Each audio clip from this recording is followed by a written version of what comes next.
اور شہنشاہ کائنات امام زمانہ بآواز بلندتر صلوات اللهم صل على محمد وآل محمد. محمد و آل محمد صلوات اللهم صل على محمد وآل محمد. صلی علی محمد و آل محمد. رحم اللہ من قرأ الفاتحہ.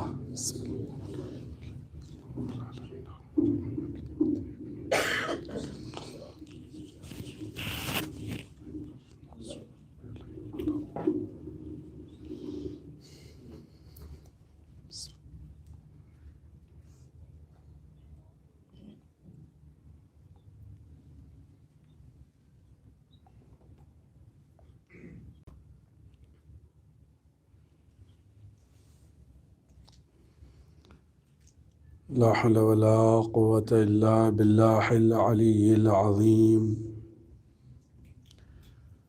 أعوذ بالله من الشيطان اللعين الرجيم. بسم الله الرحمن الرحيم. الحمد لله رب العالمين، الصلاة والسلام على أشرف الأنبياء والمرسلين وخاتم النبيين مكي المدني القرشي الحاشمي المطلبي سيدنا صاحب التاج والمعراج والبراق والعلم ودافع البلاء والقحط والمرض شمس الضحى بدر الدجى صدر العلا نور الحدا كهف الورى مصباح الظلم شفيع الأمم صاحب الجود والكرم والله عاصمه وجبريل خادمه والبراق مركبه سدرة المنتهى كعب قوسين نبي القاسم محمد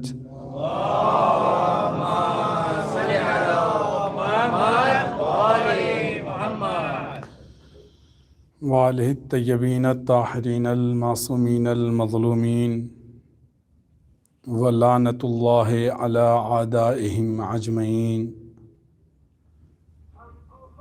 قال الإمام الحسين عليه الصلاة والسلام: نما خرجت لطلب الإصلاح في أمة جدي رسول الله صلى الله عليه وآله وسلم.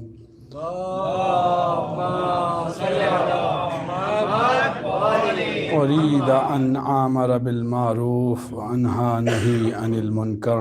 صلوات پڑھ دے بر محمد وآل محمد.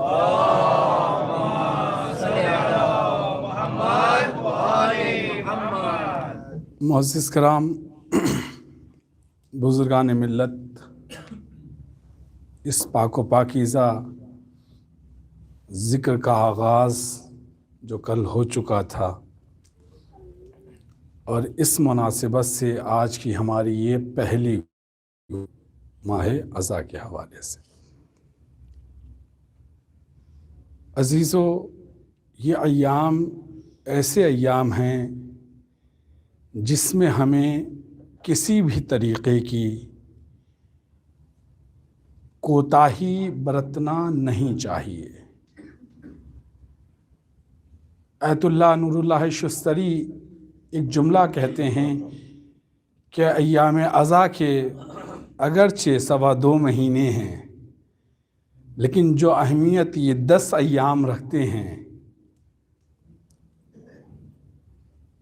لہٰذا کوشش یہ کریں کہ اس 10 ایام میں کم سے کم کچھ نہیں شہزادی فاطمہ ہم سے راضی ہو جائیں. یہاں سے جب ہم اٹھیں تو کچھ لے کر اٹھیں. عزیزو، جیسا کہ آپ حضرات نے میسیج میں بھی دیکھا ہوگا، موضوع تربیت اولاد اور حقوق والدین کے حوالے سے انشاءاللہ گفتگو ہوگی.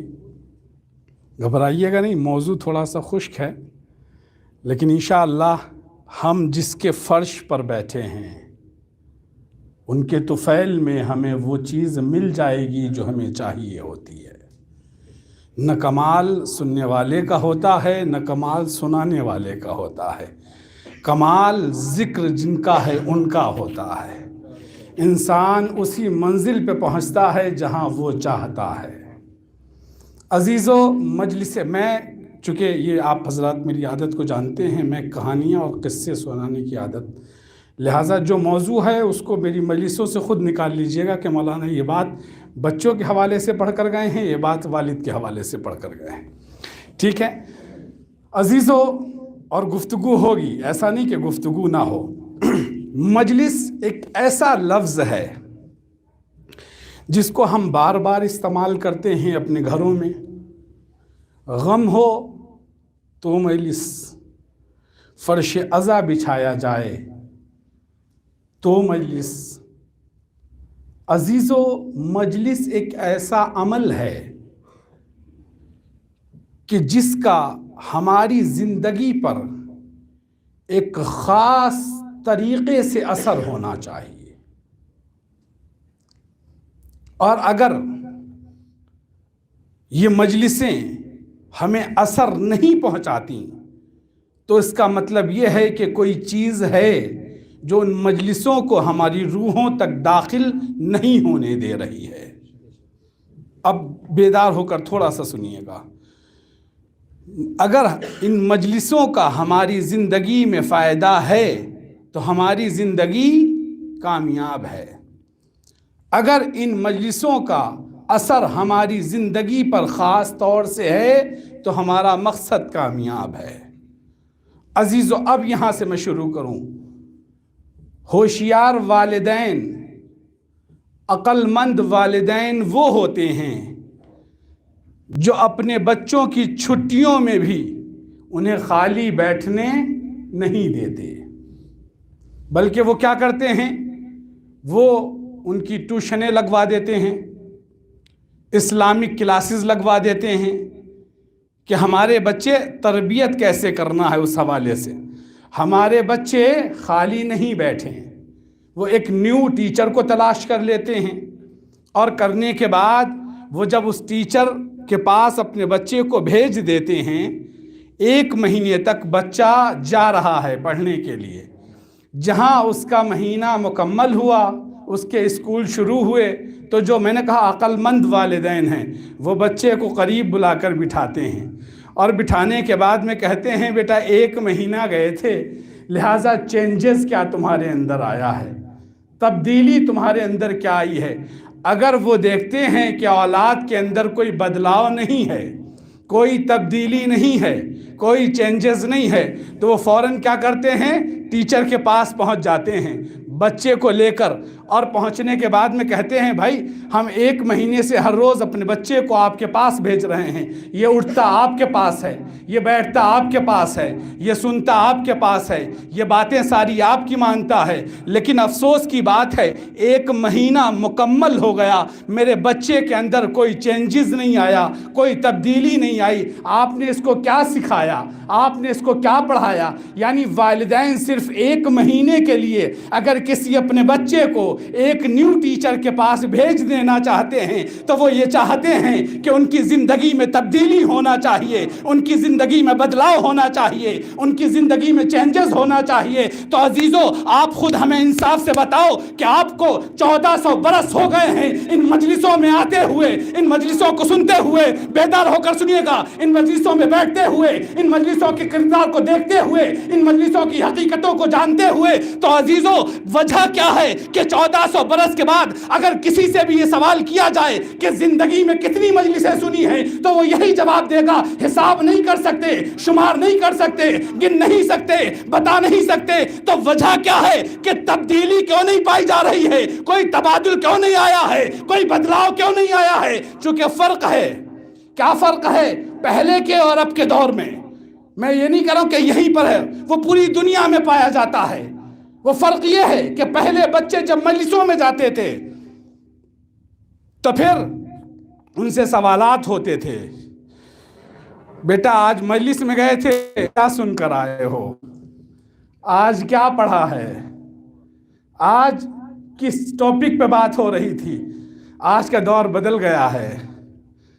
بچے آئیں گے, ان سے یہ سوال نہیں ہوگا کہ کیا سنا ہے, ان سے یہ سوال ہوگا, میں نہیں کہہ رہا ہوں کہ یہاں کی مائیں سوال کرتی ہیں, ان سے یہ سوال ہوگا نیاز ملی تھی نہیں ملی, یا نیاز میں کیا ملا ہے. اب عزیزو, جو بچے کے ہاتھ میں ہوتا ہے وہ بچہ آگے بڑھا دیتا ہے. تو تبدیلی کیسے آئے گی اگر مائیں اور باپ بچے کے دامن کو پکڑ کر, تربیت اس سے زیادہ بہتر نہیں ہو سکتی ہے, بچے کے دامن کو پکڑ کر ان سے یہ سوال کرے کہ مجلس میں گئے تھے, فکر لائے ہو نہیں لائے ہو, مجلس میں گئے تھے, شعور لائے ہو نہیں لائے ہو, مجلس میں گئے تھے, تہذیب سیکھ کر آئے ہو نہیں آئے ہو, مجلس میں گئے تھے, اخلاق لے کر آئے ہو نہیں آئے ہو, مجلس میں گئے تھے, بڑوں کا احترام کرنا سیکھا ہے نہیں سیکھا ہے. عزیزو, اور یہ میں اپنی طرف سے نہیں کہہ رہا ہوں, یہ میرا ذاتی نظریہ نہیں ہے جو میں آپ سب پر تھوپ رہا ہوں کہ آج سے باپ جو ہے وہ سوال کرنا شروع کر دے, میں سوال کرنا شروع کر دیں, میں پوچھنا شروع کر دیں. بچے کہیں گے یہ تو مولانا نے اچھا کام لگا دیا ہے, میں تو وہاں فون میں بزی تھا, یہاں آ کر اب سوالات ہو رہے ہیں. عزیزو, الحمدللہ کوئی بزی نہیں ہوتا, میں نے صرف مثال دے دی. عزیزو, یہاں سوالات ہو رہے ہیں. عزیزو, یہ میرا نظریہ نہیں ہے, یہ میرا طریقہ نہیں ہے, بلکہ سنت جناب سیدہ ہے, سنت جناب فاطمۃ الزہرا ہے. کیوں؟ اس لیے کہ جس وقت حسنین مسجد جاتے تھے, مسجد سے واپس آتے تھے تو شہزادی پوچھا کرتی تھی, بچوں بتاؤ بابا نے کیا پڑھا ہے, بچوں بتاؤ آج بابا نے کیا پڑھا ہے. تو سیرت سیدہ ہے کہ بچوں سے سوال کیا جائے کہ آج کیا پڑھا گیا, آج تم نے کیا سنا, آج تم مجلسوں سے کیا سیکھ کر آئے ہو, آج تم مجلسوں سے کیا لے کر آئے ہو. عزیزو, اگر وہ جواب دے دیں تو پھر ہماری زندگی میں ان مجلسوں کا فائدہ ہے, وگرنہ حاضری تو ضرور ہے, جسم موجود ہے, روحیں کے طریقے سے. ہر خطیب کے پاس ایک ٹیسٹر ہوتا ہے, میں موضوع کی اور منزل کی طرف ہوں, وہ لگا کر دیکھ لیتا ہے کہ لائٹ یہاں پر کون سی آف ہو رہی ہے. کیوں؟ اس لیے کہ دور امام میں, غیبت امام میں ہمارے لیے 3 چیزیں بہت ضروری ہیں: ولایت, عزاداری اور نظام مرجیت. اگر یہ 3 چیزیں نہ ہوں تو ہم پہچانے نہیں جائیں. دلیل ہے اس کی, اس کے بعد آگے بڑھوں گا. اسی طریقے سے تربیت ہوتی ہے عزیزو اولاد کی. 3 چیزیں دور غیبت امام میں ہمارے لیے ضروری ہیں, اور ہمیں ہر خطیب, ہر ذاکر وہ ٹیسٹر سے لگا کر اندازہ لگا لیتا ہے کہ فیوز کہاں پر ہے, لائٹ آف کہاں ہو رہی ہے اور آن کہاں ہو رہی ہے. وہ جب پہلے ولایت میں لگاتا ہے, اگر یہاں پر کوئی اثر ہے, آف ہے, تو وہ سمجھ جاتا ہے پرابلم یہاں پر ہے. اور جب وہ عزاداری پہ اگر وہاں لائٹ آف ہے تو وہ سمجھ جاتا ہے مسئلہ یہاں پر چل رہا ہے. اور اگر نظام مرجیت پر ہے تو پھر وہاں وہ لگا کر ٹیسٹ کر لیتا ہے, اگر آف ہے تو پتہ چل جاتا ہے. عزیزو, جہاں ان تینوں کا ذکر ہوا, اب اگر ان تینوں میں سے کسی ایک کے خلاف بھی کوئی بولا, چاہے وہ نیچے سے بولے اور چاہے وہ اوپر سے بولے, بہت بڑی بات میں نے کہی, یہ ضروری نہیں ہے کہ صرف نیچے والے بولیں. ان تینوں میں سے کوئی ایک بھی کسی ایک کے خلاف بولے, چاہے وہ نیچے سے بولے چاہے وہ اوپر سے بولے, یہ نہ دیکھیے گا, یہ نہ سمجھیے گا چونکہ یہ اوپر بیٹھا ہوا ہے. عزیزو, جو بھی ان تینوں کے خلاف بولے گا وہ غدار تو ہوگا, عزادار نہیں ہوگا.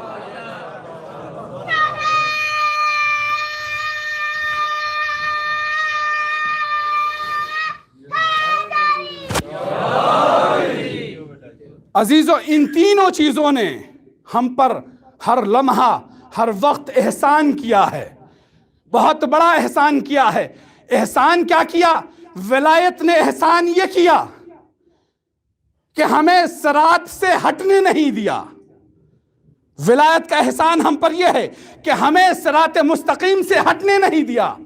عزاداری کا ہم پر سب سے بڑا احسان یہ ہے کہ عزاداری نے شیعت کو مٹنے نہیں دیا.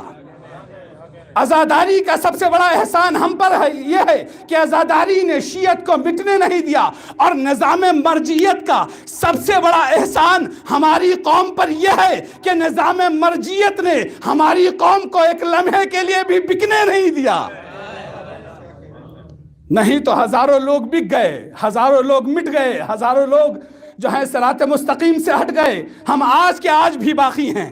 اساسی باتیں، بنیادی باتیں یہ ضروری ہیں ہماری زندگی میں تربیت کے لیے. اگر ماں بچے کو ولایت نہیں سکھاتی، دنیا کی ساری چیزیں سکھا دے، وہ کفالت مکمل نہیں ہے. اگر اسے عزادار نہیں بناتی تو وہ کفالت نامکمل ہے. اگر اسے نظام مرجیت کے طریقے نہیں سکھاتی تو وہ کفالت نامکمل ہے. عزیزو، اللہ کیا کہہ رہا ہے قرآن میں؟ واللہ اخرجکم من امہاتکم بیوتکم لا تعلمون شیئا، کہ جب تم اس دنیا میں آئے تھے تو کچھ بھی نہیں جانتے تھے، تم سب کے سب جاہل تھے، تم اس دنیا میں کچھ نہیں جانتے تھے، سب کے سب جاہل تھے. لیکن تم نے آ کر کہاں سیکھا؟ یہاں پر. اب معصومین کی بہت ساری حدیثیں ہیں جن کو میں نہیں پڑھ رہا ہوں، صرف ترجمہ کرتا جا رہا ہوں. کیا معصوم فرماتے ہیں کہ انسان کے لیے سب سے پہلی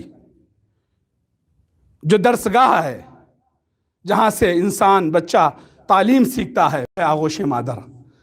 ماں اگر چاہے تو بچے کو جہالت کی تاریکیوں سے نکال کر علم کی روشنی میں لے کر آ سکتی ہے. اور دو طریقے ہیں انسان کے پاس ہدایت کے، اللہ نے رکھے. جعل لکم السمع، اللہ نے کہا کہ ہم نے تمہیں کان دیے ہیں تاکہ تم سن کر علم کو حاصل کرو. والابصار، اور ہم نے تمہیں آنکھیں دی ہیں تاکہ تم دیکھنے کے بعد علم کو حاصل کرو. یہ اللہ قرآن میں فرما رہا ہے. یعنی ہدایت دو ہی طریقے سے ہوگی. جب بھی ہدایت ہوگی دو طریقے سے، کہ تم دیکھنے کے بعد آنکھ سے پھر علم حاصل کرو، اور کانوں سے سننے کے بعد پھر علم حاصل کرو. یعنی معصوم یہ بتانا چاہتا ہے، اللہ یہ بتانا چاہتا ہے معصوم کے ذریعے سے کہ انسان اگر حق دیکھنا چاہتا ہے، انسان اگر سچ سننا چاہتا ہے، انسان اگر علم حاصل کرنا چاہتا ہے، انسان اگر اپنے آپ کو جہالت سے نکال کر علم کی روشنی کی طرف لے کر آنا چاہتا ہے، ہدایت کے ذریعے دو اللہ نے رکھے: دیکھنے کے بعد علم حاصل کرے، سننے کے بعد علم حاصل کرے. یا دیکھ کر علم حاصل کیا جائے گا یا سن کر علم حاصل کیا جائے گا. عزیزو، اور رسول نے یہ دونوں کام غدیر کے میدان میں کیے. رسول نے یہ دونوں کام میدان غدیر میں کیے. دیکھ کر بھی بتایا کہ دیکھو دیکھ لو، اور سنا کر بھی بتایا من کنت مولا. ایک صلوات پڑھ دیں محمد والے محمد پر.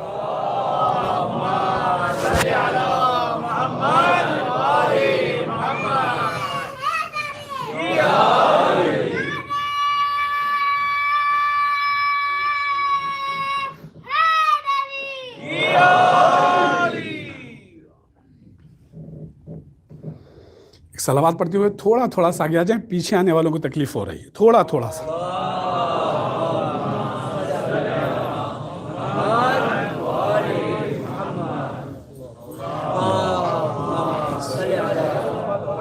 جزاک اللہ.